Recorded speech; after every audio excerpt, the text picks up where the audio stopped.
Здравствуйте, уважаемые натуралисты! С вами канал ЗУ. Мы собираем большую видеоэнциклопедию про все виды животных планеты. Любите природу вместе с нами. Подписывайтесь и поехали!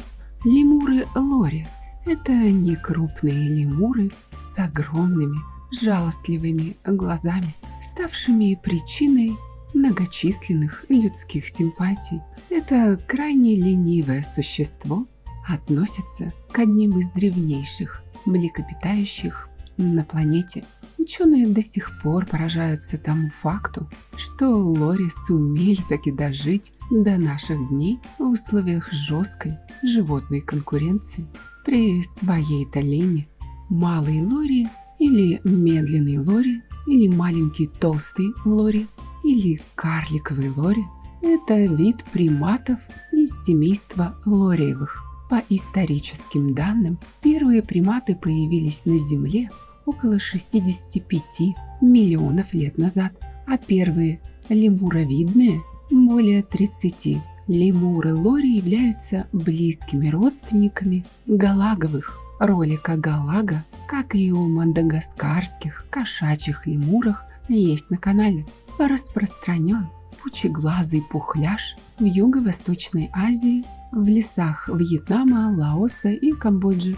Ведет древесный образ жизни.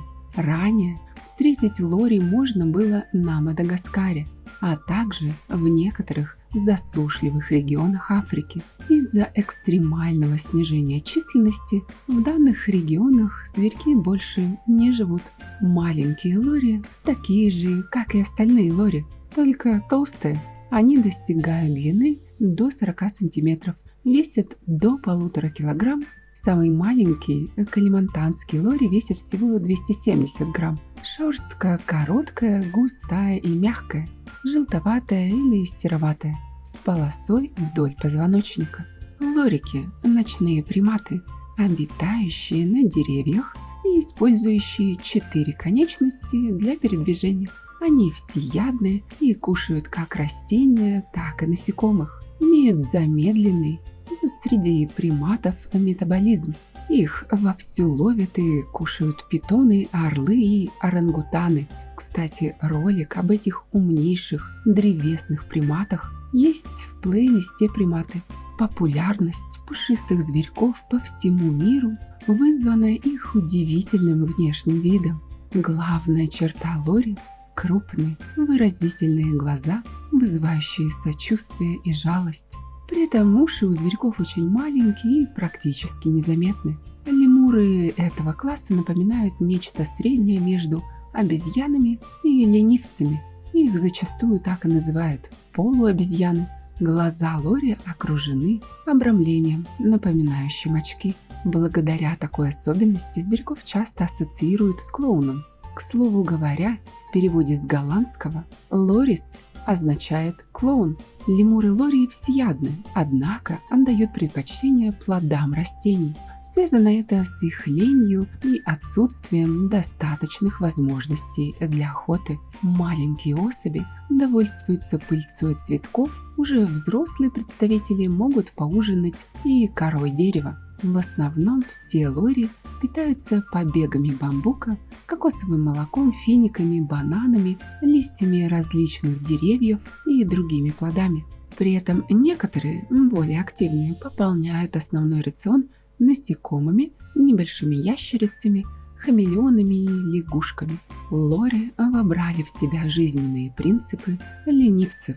Эти маленькие зверьки крайне медлительны и ленивы. При плохих условиях могут впадать в спячку. Милые и пушистые лемуры активничают только в ночное время. При этом они не перепрыгивают между деревьями, а аккуратно перебираются с ветки на ветку с помощью цепких пальцев и хвоста.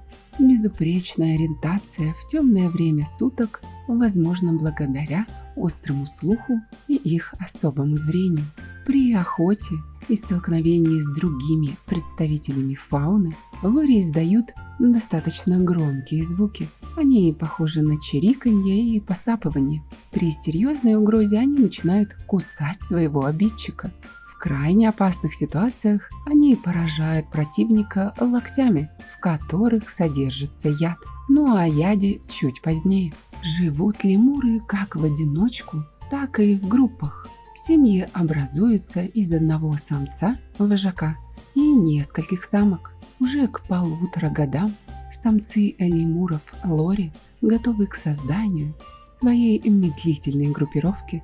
Половая зрелость самок наступает чуть позже, к 2 годам.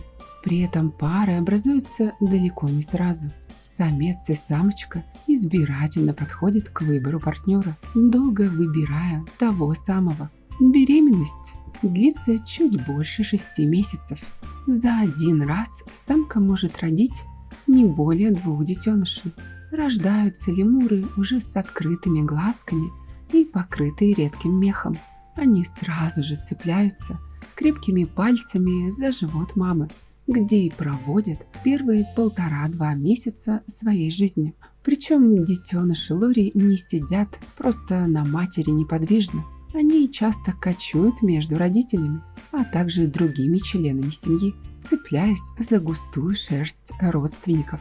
При этом к матери они периодически возвращаются для кормления. Самка кормит своего малыша молоком на протяжении 2 месяцев. Заботу о детях проявляет и отец. Оба родителя поддерживают ребенка до его полного становления, что происходит обычно в 1-1,5 года. Доживают зверьки в естественных условиях до 14 лет. При этом при искусственном поддержании жизни возраст может быть увеличен до 25. Так что же там с их ядом, спросите вы? Компетентный источник выяснил и теперь утверждает, что это все происки желтой прессы, благодаря чему безобидных лори поставили в один ряд с гремучей змеей, а некоторые особо умные сочинители пишут, что у лори ядовитая шерсть, железа, которой столько вопросов, представляет собой маленькую шишечку на внутренней сгибательной области локтя.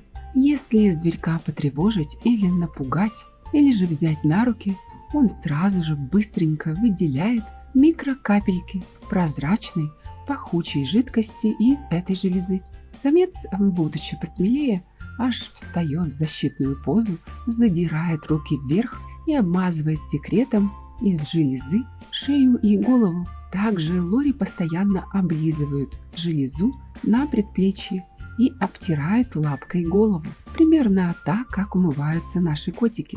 Выделяется из якобы ядовитой железы аллерген, сходный с тем, что производят наши мурки и барсики. Причем он похож на кошачий, как своей структурой, так и последовательностью.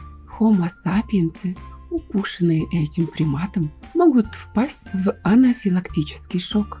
Но это в случае наличия аллергии, как на кошек. На данный момент никаких медицинских доказательств токсичности слюны лемура нет. Резюмируя, отмечу, что шерсть или укус лемура ядовит примерно так же, как и укус домашнего кота. Лори очень няшный зверь, и его можно содержать в домашних условиях. Но имейте в виду, что вы с ним вряд ли будете пересекаться, если не ведете, конечно, ночной образ жизни. Те, кто держит дома лемуров, рекомендуют 100 000 раз подумать, прежде чем принимать такое решение, потому что зверек будет жить с вами эдак лет 25.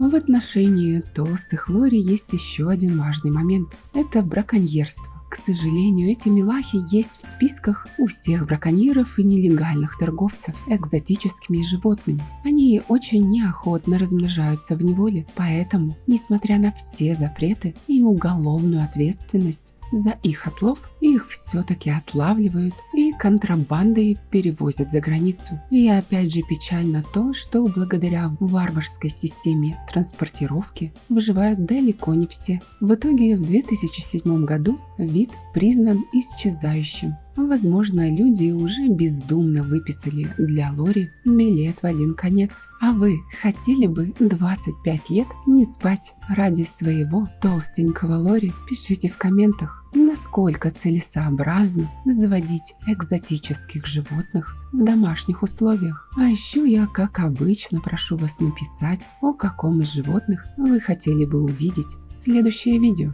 Спасибо, что посмотрели этот ролик. Не забывайте ставить лайки и делиться этим видео с друзьями. Это очень помогает развитию нашего небольшого сообщества. С вами был канал Животных Зу. Мы собираем большую видеоэнциклопедию про все виды животных планеты. Любите природу вместе с нами. До скорых встреч!